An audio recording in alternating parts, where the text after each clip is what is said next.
Ya, selanjutnya. Nosa Ganding. Ya. Diagnosanya traumatic ulcer kronis, Dok. Oh ya. DD-nya? DD-nya squamosal sel karsinoma, Dok. Sekarang 4 coba Binsar deskripsikan. Deskripsi Pallida sinistra, terus ulcer, terus single, bentuk oval, diameter kurang lebih 5 cm, terus batas jelas, Diameter? terus diameter kurang lebih 5 cm, batas jelas, tepi reguler dengan indurasi, warna putih. Reguler itu bentuk ya. Oh, Bentuk iya, reguler atau bentuk oval atau bentuk bulat. Dok. Batasnya bagaimana? Batasnya jelas, Dok. Lesinya apa tadi, ulcer? Iya, Dok. Batas jelas, terus gimana? Terus warna putih dengan tepi kemerahan. Apanya yang putih? Warna apa? Apanya ulcer yang putih? Intinya, Dok. Dasar ulcer. Ya, dasar ulcer putih dengan tepi kemerahan. Iya, ini tepinya kemerahan apa enggak? Sedikit warna merah, Dok. Mosok merah. Kalau merah itu yang akut biasanya ya. Kalau nya Terus tidak sakit. sakit ya. Ceritanya sakit. Oh, Belum jawab. Selin, coba pertanyaan selanjutnya, Selin. Untuk patogenesisnya adanya iritasi yang menyebabkan rusaknya epitel dan menimbulkan ulcerasi. Epitelnya akan membentuk barier berupa keratin. Kemudian iritannya yang tidak dihilangkan akan berlangsung kronis sehingga ulcer pun tidak kunjung sembuh dan keratin menebal sehingga rasa sakitnya lama-lama menghilang. Kok pinter sih kamu, Selin? Untuk yang pertama, tata laksana yang non farmakologi terlebih dahulu, kita informasikan kepada pasiennya terlebih dahulu penyakitnya dan penyebabnya, Dok. Jadi ini Bapak terdapat ulcer pada bagian Ulcer, samping, kamu ngomongnya ulcer ta sama terdapat pasien. sariawan, Dok. Sariawan pada bagian Atau samping luka. pada bagian samping lidah. Ini dikarenakan gigi belakang Bapak ini kan hilang, jadi untuk menggigit makanannya itu bisa terkena lidahnya bisa tergigit karena kan gigi belakangnya hilang itu. Langkah selanjutnya nggak curiga kalau itu kan tadi dedenya apa sih? Squamous cell carcinoma, Dok. Terus kamu nggak curiga, nggak dia ini ceritanya datang sudah 3 minggu ya lukanya. Terus kamu nggak melakukan apa-apa kira-kira? Wes yakin itu TU? Dirujuk, Dok, Kemana? ke PA patologi anatomi, Dok. Iya, ya. Jadi kalau ada luka sariawan yang tidak sembuh lebih dari 2 minggu, maka perlu dilakukan biopsi. Jadi kalau sariawan atau luka yang serius, sariawan yang serius itu ada 2.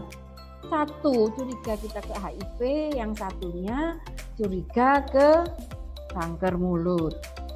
Ya, squamous cell carcinoma. Jadi dia ditegakkan diagnosisnya.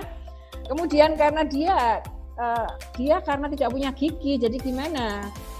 Bisa dirujuk ke spesialis prosto, Dok, untuk pembuatan gigi tiruan. Nah, pasiennya dijelaskan ya. Saya diberikan alofler ya Ya, untuk salep, Dok. Kemudian untuk kebersihan rongga mulutnya diberikan obat kumur chlorhexidine ya. Kamu kalau ini dikasih pilihannya kenalog boleh nggak ya? Boleh, Dok. Boleh ya kalau kenal karena dia bukan virus. Kalau misalnya ada DD ini bisa didedekan dengan TB ulcer atau sifilis ya. Tapi kalau yang penyebabnya TB ulcer atau sifilis, kita tidak boleh memberikan terapi kenolol. Kalau ini sudah dikasih lokal. Aloclair gel itu kan lokal. Iya. Apakah masih harus diberi obat kumur lagi? Sama-sama lokal, sama-sama topikal. Perlu nggak nih, Do? Menurut saya tetap perlu, Dok.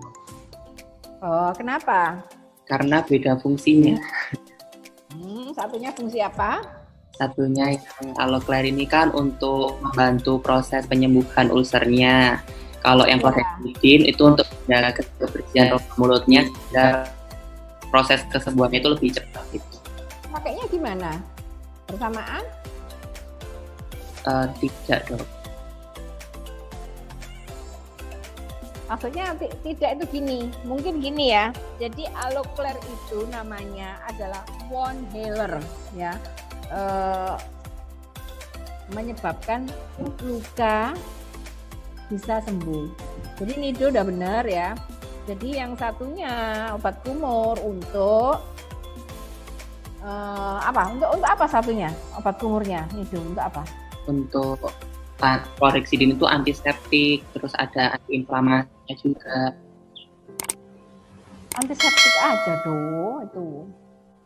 Antiseptik. Jadi memang kalau sebetulnya kalau kita mau sanitasi lesi memang kan harus dibersihkan ya. Jadi dia obat kumurnya itu biar bersih dulu dari kuman, baru diolesi dengan Aloclair. Ya jadi barengan kalau gitu. Setelah kumur ya. Kemudian apa lagi obatnya nih Kalau pasiennya sakit ditambah apa? Sakit bisa dikasih analgesik asam mefenamat. Analgesiknya apa pilihannya? Bisa asam mefenamat. Bisa juga kalau mau sekalian jadi obat kumurnya bisa pakai benzidamin HCl. Oh, pilihannya benzidamin ya. Ya, wis pinter kabeh nek ngene iki ya. Hari ini pinter kabeh. Tadi dua persamaan. Persamaannya, gambaran klinisnya sama, Dok. Sama-sama ulcer. Yang ada indurasi. Kemudian sama-sama lesi Praganas. Ada yang bisa membantu, siapa yang bantu?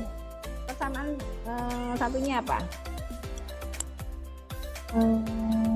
Sama ada peninggian, Dok. Oh ya, tadi kan sudah disebut sama. Oh bolehlah gitu ya. Lesinya sama ulcer, kemudian yang kedua ulcernya disertai dengan indurasi. Ya. Desa Made. Perbedaannya dari etiologinya, Dok. Untuk TU kronis, etiologinya itu kan terdapat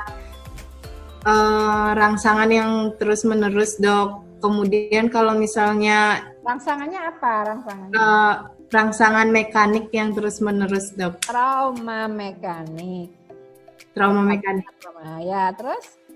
Kalau misalnya squamous cell carcinoma, etiologinya masih idiopatik, Dok. Kok idiopatik? Multifaktorial. Apa aja multifaktorial? Desa. Antara lain bisa disebabkan karena merokok gitu, Dok. Terus trauma bisa nggak trauma? Iya, Dok, trauma bisa. Terus alkohol juga, ya, Dok. Terus radiasi, kemudian imunosupresan.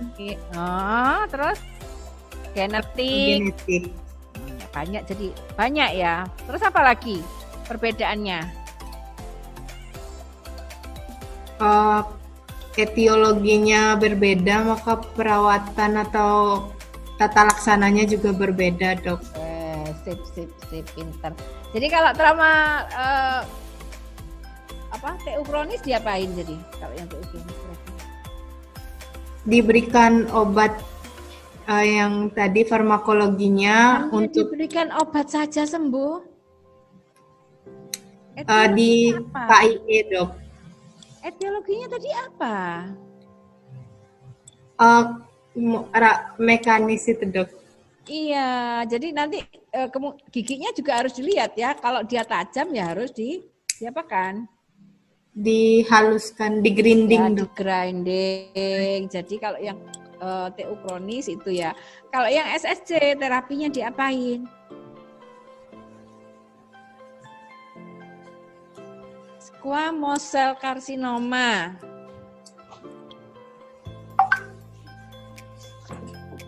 Eliminasi faktor penyebabnya dok. Misalnya kalau misalnya faktor penyebabnya dari merokok, dikurangi merokoknya. Ya, bisa sembuh begitu. Kemudian belum dok. Jadi gimana terapinya yang SSC?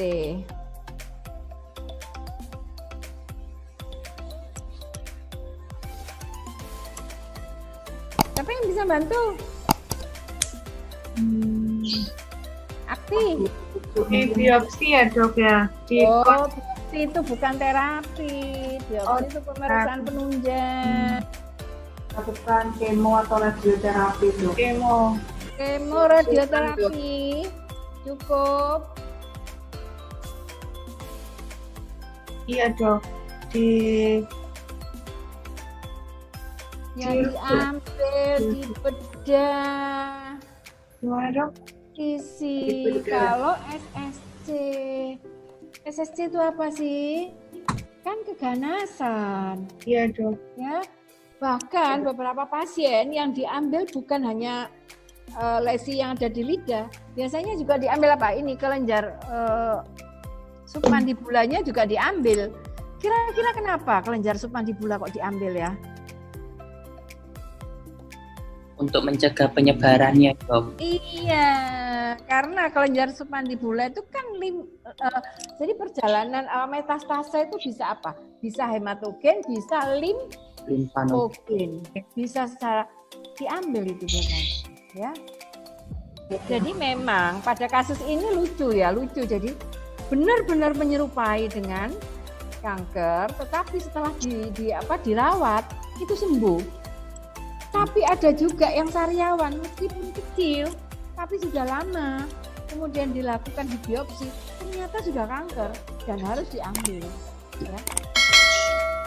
Makanya kita harus hati-hati karena memang kalau kanker mulut itu sebetulnya meskipun tidak setenar kanker rahim atau kanker payudara, tetapi dia bisa mematikan kalau tidak dirawat, ya.